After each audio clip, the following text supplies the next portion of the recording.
ले आता है सीजन शादी.com का। आज ही डाउनलोड कीजिए।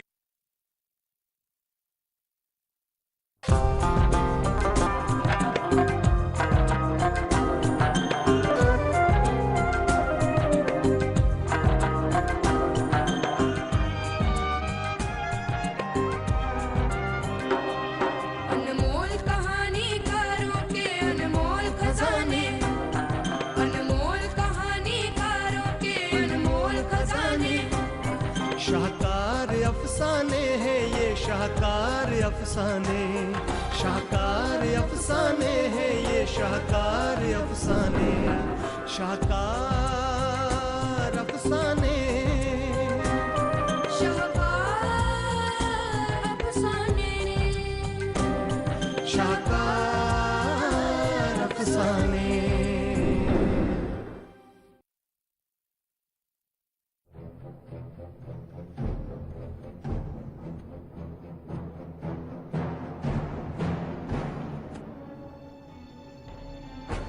नमक के नए कानून पर सख्ती से अमल होना मांगता है। कोई कोताही नहीं होनी चाहिए। बिना टैक्स दिए नमक का कारोबार करने वालों को पकड़ो, उन पे जुर्माना करो। सरकार को टैक्स चाहिए, सरकार टैक्स मांगता है। नाउ गो, जाओ। अब तो बस कयामत आनी बाकी है। हैं? नमक के इस्तेमाल पर पाबंदी लगा दी। दिमाग घूम गया अंग्रेज हुकूमत का। नमक का नया महकमा तक खोल डाला।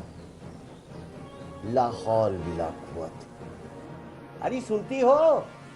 अरे कहाँ हो? क्या बात है, किसे कोस रहे हो? अरे नमक का नया महकमा खुल गया है। नमक के कारोबार में पाबंदी आयद कर दी है फिरंगी हुकूमत ने। हाय हाय, बुरा हो हुकूमत का। अब क्या नमक के बिना ही खाना बनाना पड़ेगा? तुझे तो बस खाने की पड़ी है। लोग यहाँ हजारों कमा रहे हैं। अरे नए कानून की बदौलत चोरी छुपे कारोबार हो रहा है नमक का। अफसरान की पौबारा है। कोई रिश्वत से काम निकालता है तो कोई होशियारी से। किसी तरह से अपने वंशीधर की नमक के महकमे में नौकरी लगवा दो ना। कब से नौकरी के लिए दर बदर भटक रहा है। घर की हालत तो आप देख ही रहे हो।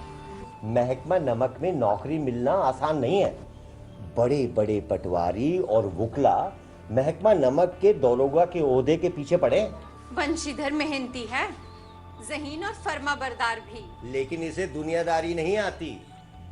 हे भगवान, ये गरीबी कब पीछा छोड़ेगी? सिर पर कितना कर्ज है। अरे मुंशी जी घर पे हो? ये कौन आ गया? जरूर साहूकार होगा, सूद लेने आया होगा। अरे जाओ, कह दो मुंशी जी घर पर नहीं है, अगले सोमवार को आएंगे। जाओ। मैंने कहा मुंशी जी दरवाजा तो खोलो। अब जाओ भी। यूं कब तक बहाने बनाते रहोगे? कुछ करते क्यों नहीं? अब इस बुढ़ापे में अपनी खाल के जूते बनाकर बेचो। अरे किसी तरह इस बला को टालो। जाओ, अब जाओ भी। मुंशी जी दरवाजा तो खोलो।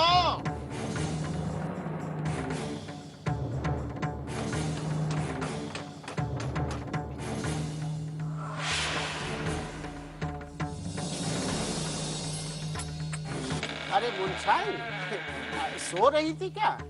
कब से दरवाजा खटखटा रहा था। कहाँ है मुंशी जी? आज तो मैं सूद की रकम लेकर ही जाऊंगा। जी जी, वो तो 3 दिन के लिए बाहर गए हैं, गांव। जब भी आओ कोई ना कोई बहाना बना देती हूँ। मैं भिखारी नहीं हूँ। कर्ज लेते वक्त तो पाँव पकड़कर गिड़गिड़ा रहे थे। आते हैं तो कह देना मैं उनके बाप का नौकर नहीं हूँ जो जूतियां घिसाता फिरूं। याद रखना पूरा मकान कुर करवा दूंगा। फिर ना कहना भिख मंगे कहीं के।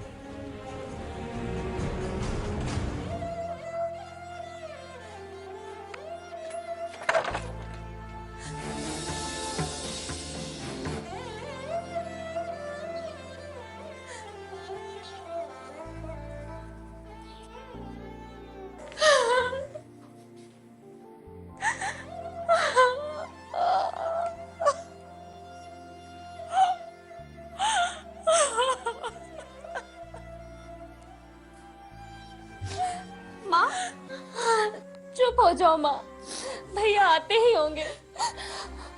माँ, भैया नौकरी ढूंढ ही रहे हैं, उन्हें कोई ना कोई काम मिल ही जाएगा, बस चंद ही दिनों की बात है माँ।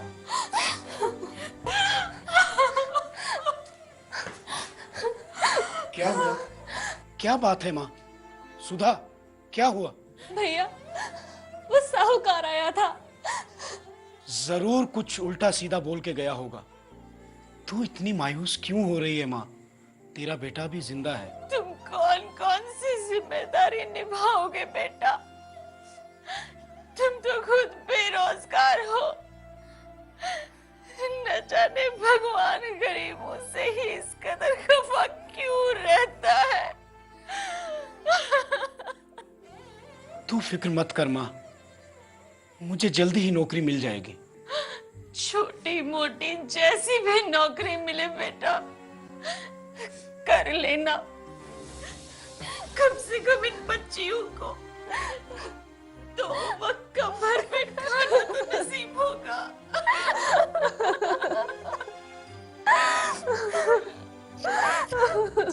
मेरे बच्चे।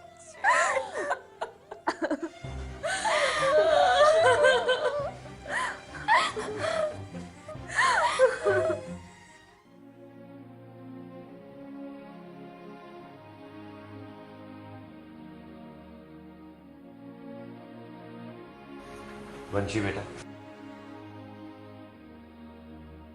बैठ।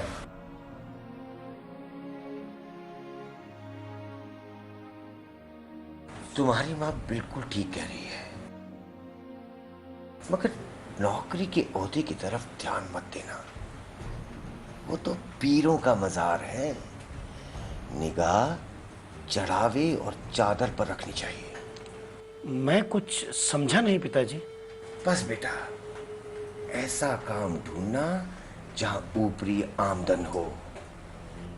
अरे महाना तनख्वाह तो पूर्णमासी का चांद होता है, जो एक दिन ही दिखाई देता है और घटते घटते गायब हो जाता है। ऊपरी आमदन बहता हुआ झरना है, जिससे हमेशा तिश्नगी मिटती है। अरे उसी से बरकत होती है, समझ रहे हो ना? जी पिताजी। तुम खुद पढ़े लिखे हो, ज़हीन हो, बस जरा सी दुनियादारी सीख लो तो सारी नादारी आन ही आन में दूर हो जाएगी।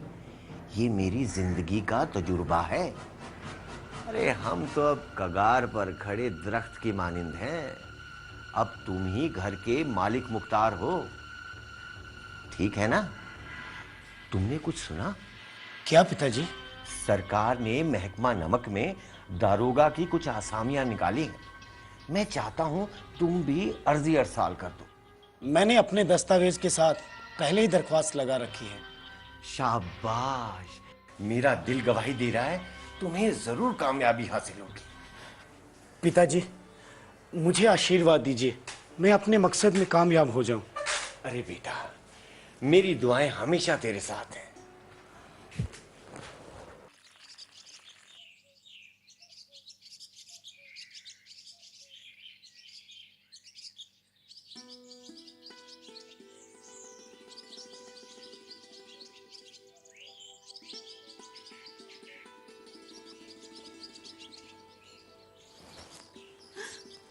कौन?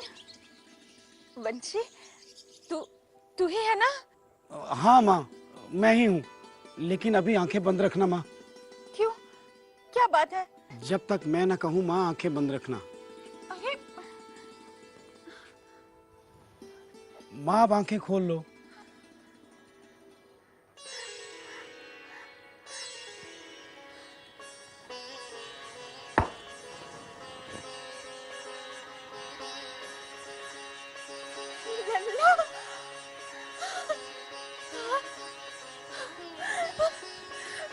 मेरा लल्ला, लल्ला तू दारोगा बन गया।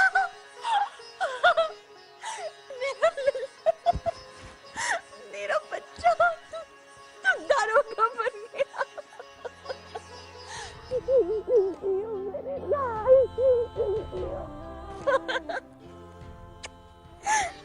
करे तुझे मेरी उम्र भी लग जाए। मेरा बच्चा, मेरा लल्ला। माँ, अब मैं अपनी बहनों को शहजादियों की तरह रखूंगा और इन दोनों की शादी बहुत धूमधाम से करवाऊंगा। भैया मेरे पिया गए रंगून, वहाँ से किया है टेलीफोन, तुम्हारी याद सताती है, जिया में याद सताती है। मेरे पिया गए रंगून, वहाँ से किया है आ आ आ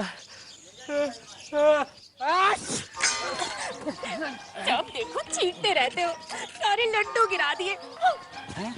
लड्डू? ये लड्डू कहाँ से आया? मुंशी आयन आई थी, वही दे गई है। हैं? आज सूरज मगरिब से तो नहीं निकला ना? वो तो हमेशा हाथ फैलाए कुछ ना कुछ मांगने आती थी। कुछ पता भी है? उसका बेटा है ना वंशीधर, हाँ?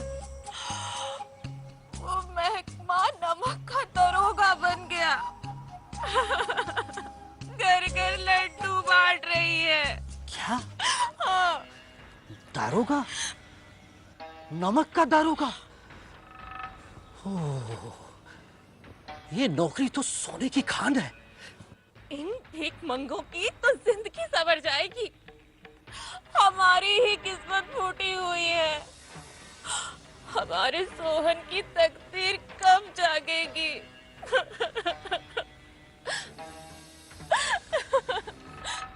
सुनो, सुनो, भला कितनी कमाई होगी वंशीधर की? हाँ? अरे तुम सोच भी नहीं सकती हो कितनी कमाई होती है नमक के दारोगा की। इतनी कमाई होती है, और ज्यादा कमाई। इतनी कमाई की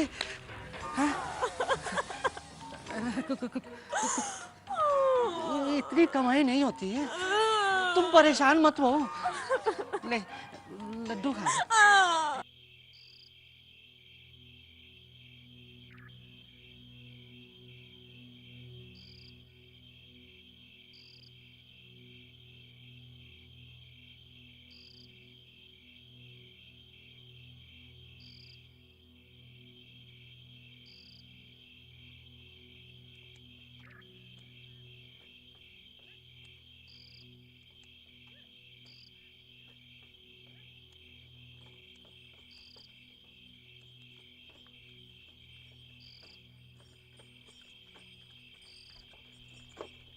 पकड़ो पकड़ो, इन दोनों को लाओ मेरे पास।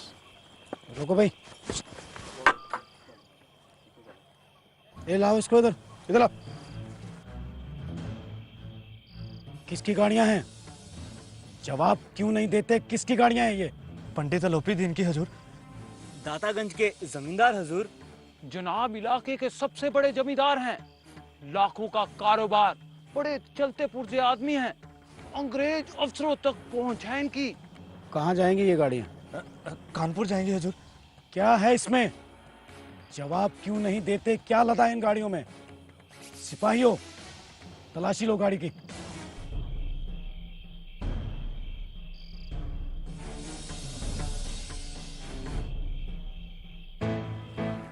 इनमें तो नमक है दरोगा साहब। गाड़ियां कहीं नहीं जाएंगी। अगर किसी ने भागने की कोशिश की तो गोली से उड़ा दूंगा। ए, जाओ बुलाओ पंडित अलोपीदीन को। चलो।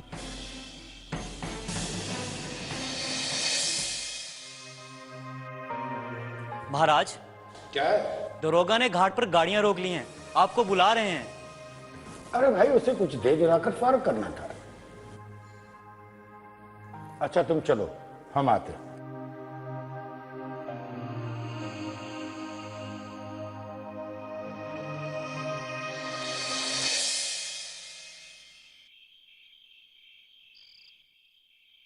जनाब, आशीर्वाद है बाबूजी। कहिए, हमसे क्या जुर्म हो गया जो आपने हमारी गाड़ियां रोक ली? सरकारी हुक्म। हम सरकार और सरकारी हुक्म को नहीं जानते। हमारी सरकार तो आप हैं। आप यहाँ नए आए हैं, मैं खुद आपकी खिदमत में हाजिर होने वाला था। देखिए, ऐसा कैसे हो सकता है कि हम इधर से जाएं और घाट के देवता को नजराना पेश ना करें। हम उन नमक हरामों में से नहीं हैं जो कोड़ियों पे अपना ईमान बेचते हैं। गाड़ियां कहीं नहीं जाएंगी। बदलू सिंह, गिरफ्तार कर लो इन्हें, मैं तुम्हें हुक्म देता हूँ। नहीं नहीं बाबू साहब, ऐसा मत कीजिए, हमारी इज्जत धूल में मिल जाए। हमें बेइज्जत करके आपको क्या मिलेगा? हम आपसे अलग थोड़े हैं। हम ऐसी बातें नहीं सुनना चाहते। क्यों हमारी पगड़ी उछालने पर लगे हुए हैं? देखिए, 1000-2000 लेकर मामला निपटा लेते हैं। आप मुझे रिश्वत देकर खरीदना चाहते हैं? नहीं नहीं, ऐसी मेरी औकात कहाँ। ये तो हजूर नजराना है। चलिए 5000। हरगिज नहीं। 10,000? नहीं। 20,000 ले लीजिए। इससे ज्यादा मेरे बस की बात नहीं है। अब मान भी जाइए ना। बिल्कुल नहीं। बदलू सिंह, हिरासत में ले लो इन्हें, वरना तुम्हें भी इसका खामियाजा भुगतना पड़ेगा। बाबू साहब, भगवान के लिए मुझ पर रहम कीजिए। मैं 25,000 में निपटारा करने के लिए तैयार हूँ। हरगिज नहीं। 30,000? नहीं, बिल्कुल नहीं। क्या 40,000 भी नहीं? 40,000 क्या, 40 लाख भी नहीं। बदलू सिंह, इस आदमी को फौरन हिरासत में ले लो। मैं अब एक और लफ्ज भी नहीं सुनना चाहता।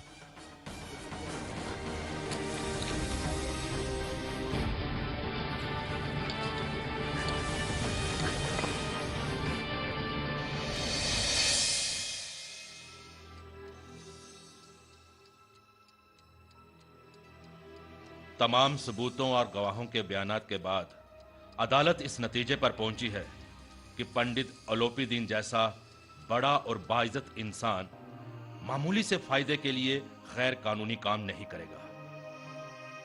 लिहाजा अदालत उनके खिलाफ दायर केस को खारिज करते हुए इन्हें बाइज्जत बरी करती है।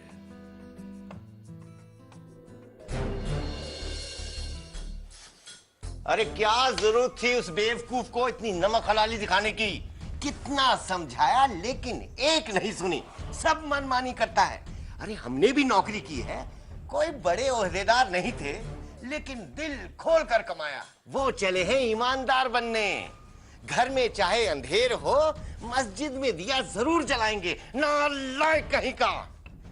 सुना है पंडित 30-40 हजार रुपया दे रहा था। फंसा हुआ था, देता कैसे नहीं, लेकिन ये ले तब ना। लो आ गए बरखुरदार।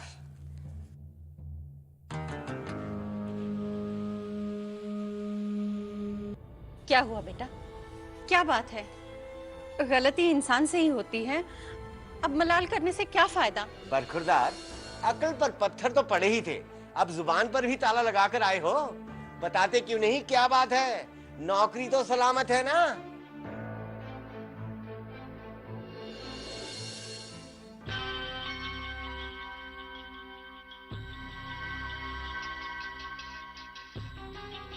हाय री किस्मत। अरे जी चाहता है तुम्हारा और अपना सर फोड़ दूं, दिल में आता है तुम्हारा गर्दन दबा दूं। क्या बात है, आखिर हुआ क्या है? अरे तुम्हारे इस नमक हलाल बेटे को सरकार ने नौकरी से निकाल दिया है। बेवकूफ, घर की हालत नहीं देखता, नालायक। अरे अभी निकालता हूँ ईमानदारी का भूत तुम्हारे सर से। बेवकूफ कहीं का। तुम्हारे क्या कर रहे हैं आप? अरे बेटे पर हाथ उठाएंगे क्या? छोड़िए, बैठिए बैठिए आप। सोचा था 4 धाम की यात्रा करूंगी, इसने सब गुड़ गोबर कर दिया। सारी उम्मीदों पर पानी फेर दिया नालायक ने। हम तो गए भाड़ में, कमला और सुधा का भी ख्याल नहीं आया इस नालायक को। संभालिए खुद को आप। अरे कमला, अरे कमला, जल्दी से पानी लेकर आओ, जल्दी से। होश कीजिए, जल्दी आओ बेटा। लीजिए पानी, पानी पी लीजिए। आप अपना जी क्यों हलकान करते हैं? अरे जो हमारे नसीब में होगा वही होगा ना, वही तो मिलेगा हमें। जाने दीजिए।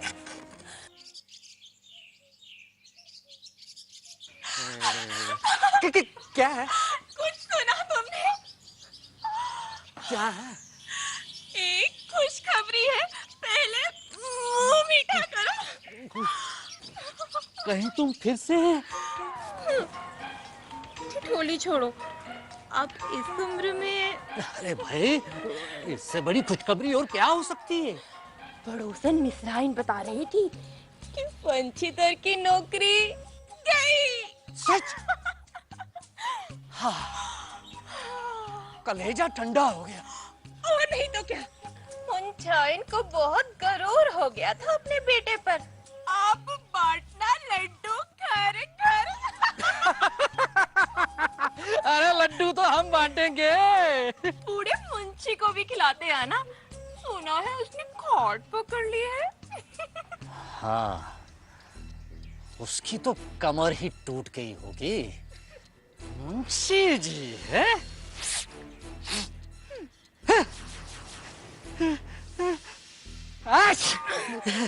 लो, इस खुशी में और खिलाओ। लो।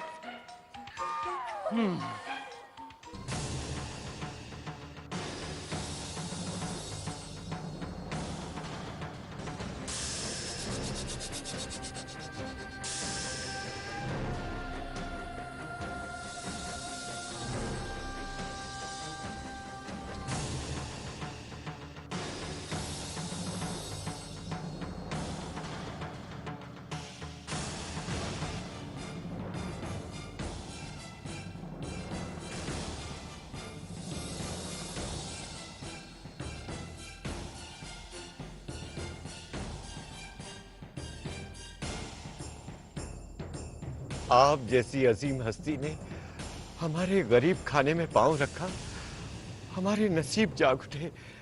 अब आपको क्या मुंह दिखाऊं पंडित जी? बेटे ने कहीं का नहीं छोड़ा। इससे तो बेहतर होता कि मैं बे औलाद रहता।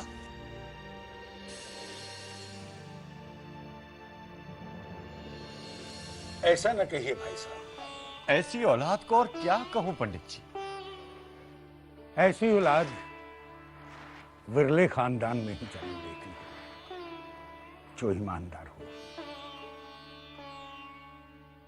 और फर्ज के लिए अपनी सब कुछ लुटाने के लिए तैयार हो जाए।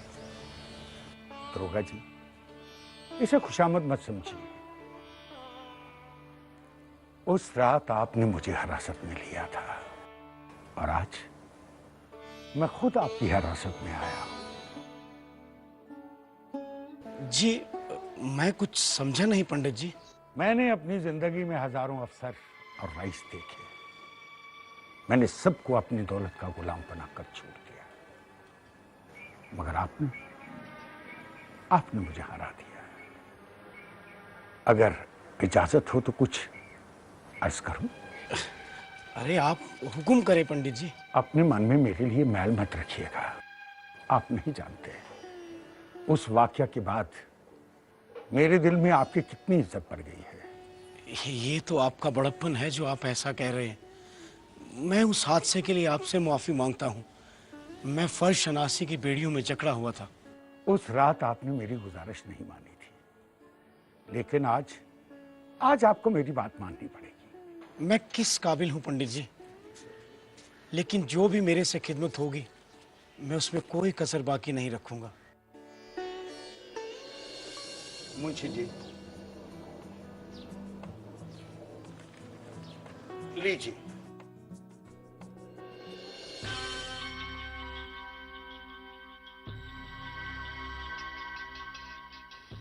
इस कागज पर दस्तखत कर दीजिए। देखिए, मैं ब्राह्मण हूं। जब तक आप मेरा सवाल पूरा नहीं करेंगे, मैं आपके घर से उठूंगा नहीं। ये कैसा कागज है पंडित जी? कोई खास नहीं। मैंने इसे अपनी सारी जायदाद का मुस्तकिल मैनेजर मुकर्रर किया है। 6,000 रुपया सालाना तनख्वाह और रोज का खर्चा 1.25 लाख। सवारी के लिए घोड़ा और रहने के लिए बंगला, नौकर चाकर से वाला। है? इतना कुछ? लेकिन पंडित जी, मैं इतने बड़े ओहदे के काबिल नहीं हूँ। लेकिन मुझे तुम जैसे ही नाकाबिल इंसान की जरूरत थी। लेकिन कुछ नहीं। मैं आपकी एक नहीं सुनूंगा। लीजिए कलम और कीजिए दस्तखत।